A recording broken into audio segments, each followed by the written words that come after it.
Hey guys, Alex from 7th Hour Films back again with Hellsing Ultimate. Last time around, we had everybody converging on London as Saris made her way to Integra, and then with the Catholics, the Nazis, the Iscariot, and Hellsing all there. Well, we were missing one piece from Hellsing.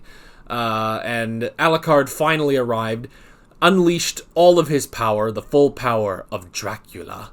And then Anderson decided that he was going to try to kill Alucard in this state, now that he was at his most vulnerable. And after a pretty brutal fight, he ended up using one of the nails of the cross in order to transform himself into a monster of God.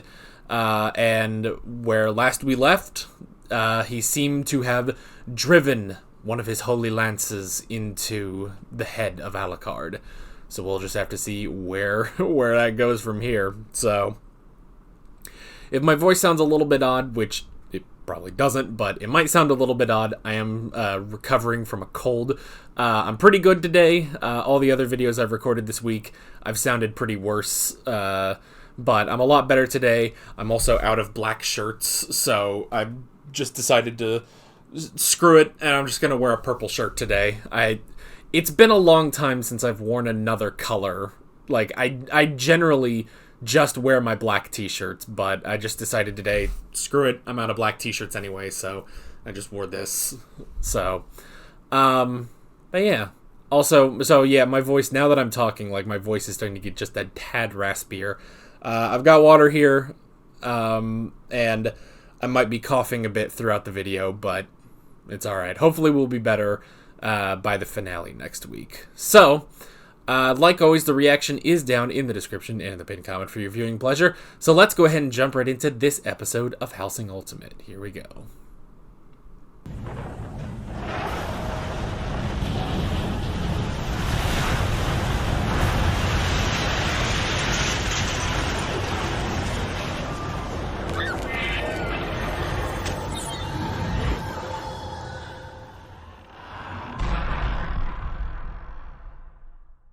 Alrighty. Well, that was something.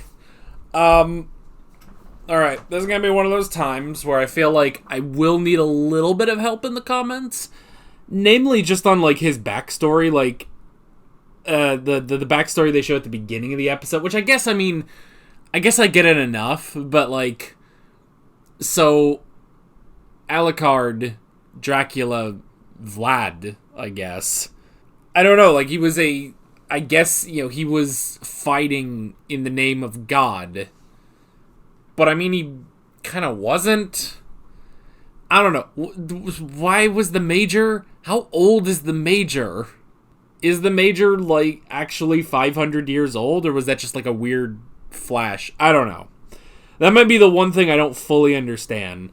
But, I do at least understand the whole, you know, this is exactly how Alucard started, you know, watching Anderson becoming a monster, you know, and I like how that's basically echoed with, you know, the metamorphosis, you know, Anderson, even the Major all went through this metamorphosis to become a monster, you know, and I like they mention that too, because you only get sort of hints at that with the Major, you know, obviously, you know, he's a guy from World War II, but he's so young in the 90s, you know? So at the very least, like, you can assume there is something weird about him, but we don't know what yet, you know? So that's really interesting. I do like that. And honestly, it just sort of holds true with Walter, too, that it's like, yeah, Walter cannot beat him in basically for the same reason that Anderson couldn't. He's not a man anymore, you know? He's not human anymore, and only a human can defeat a monster, you know? Only a human can defeat a true monster. We should specify a true monster, because that's the thing with most of the others, you know, Zorin or the other artificial vampires and stuff. They're artificial, they're not real, you know? Now, with Walter, it's interesting. I assume he's just not, like, he's not even a true artificial vampire. Like, think of the oxymoron there. He's not even a fully developed artificial vampire. Like, his body is giving out on him, you know? But that's exactly what the Major planned, you know? But it's an interesting thing, you know? That's a very interesting thing. And, you know, it just... I like how they expand on it, though, you know? Because in the abridged, you know, it is more played for laughs of like, oh, why did Walter do all of this? So he could fuck Lolly Alucard, you know? So, like, that was kind of the joke in there, but it's like, I like how they go more into, and playing on, you know, what he said earlier of like, you know, it's the honor for an Englishman to grow old, you know, to become an English gentleman. But I like how they dive into it more. It's like, yeah, you know, how, you know, with Arthur's brother going after Integra on that night, where was Walter, you know? And I think they also make a joke in the abridged of like, they just like send him on a vacation, basically. Like, they really like distance themselves from the Walter's characterization in here. And that's fine. That's completely fine, because it means I get a new thing, you know? Even though this whole time I've known about Walter's betrayal because I watched the abridged, I like going into more specifics about it. And it makes me curious, too, about Hellsing the Dawn, which is, I'm pretty sure, are 3 OVAs that focus on Walter in the 40s. I'd be curious about those. I mean, I knew that those... See, I had always planned that when I would do Hellsing Ultimate, I would also do Hellsing the Dawn. I guess we could just, you know, just go straight into those. Or maybe I'll just save those, because there's only 3 of them. Save them until Halloween again, you know? But actually maybe do it on Halloween instead of doing just the first one on Halloween. But yeah, maybe. I don't know. We'll see. We'll see what I decide to do. But yeah, but I like that idea, you know, that, you know, when did Walter's betrayal actually happen, you know? Was it now? Was it on that night? Was it, you know, back in the 40s when, you know, when he was battling the Nazis with Alucard?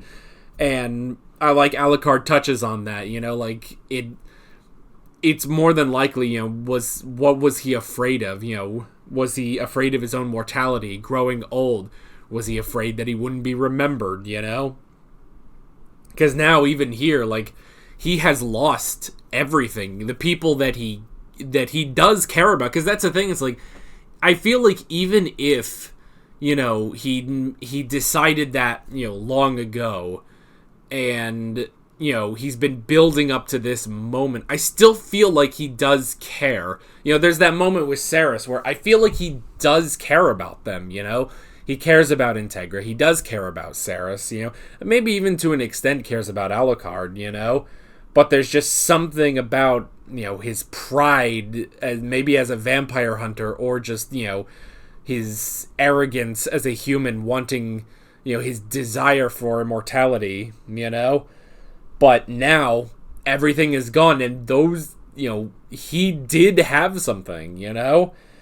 He did genuinely have something, and I think for the most part, he did enjoy being the butler. He even said, you know, when they're all waiting for Integra to give Alucard his orders, you know, I like how he says, yes, you were worthy of my service all those years, you know? Like, he does respect Integra, and he finds her to be a worthy employer, basically, a worthy master.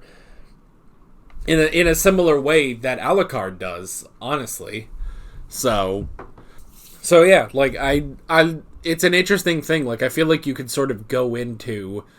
You could even say maybe it's not something he fully planned, and especially, you know, 50, 60 years later, how much has that desire from when he was a teenager, a young man, how much does that hold to this day, you know? And I honestly wonder, like, maybe it's a thing of, like, maybe it's sort of a thing of, like, an alcoholic, of, like, you know, being tempted.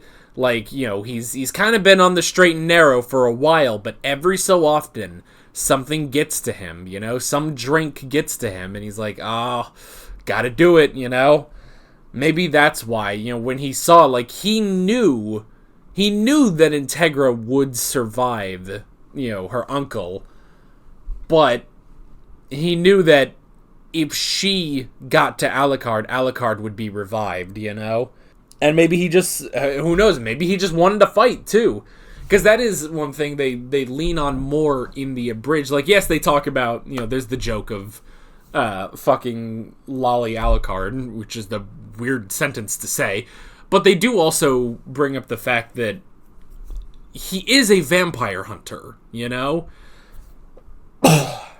He is a vampire hunter, and it is his job, his life's mission, his glorious purpose to exterminate, vampires. So it does kind of make sense to betray so that he can kill Alucard, the ultimate vampire, So you could say maybe there's a bit of that, like it's a bit of pride, like maybe if he can do this, if he can be the one, because that's the thing, that's sort of a thing throughout this whole series is sort of vying for the one who will kill Alucard, Even the Major's entire plan just rests on, like, all this destruction is going to happen, but the end result is the death of Alucard, That is the end goal of this entire thing for the Major, is the death of Alucard, the king of the vampires, the original, you might say. So with everyone, they're trying to sort of vie for that throne, hunt that prize, but obviously Alucard is so damn powerful, Not even Anderson, pierced with the nail that pierced the body of Christ, can defeat Alucard, And now what's the only person really left to defeat Alucard?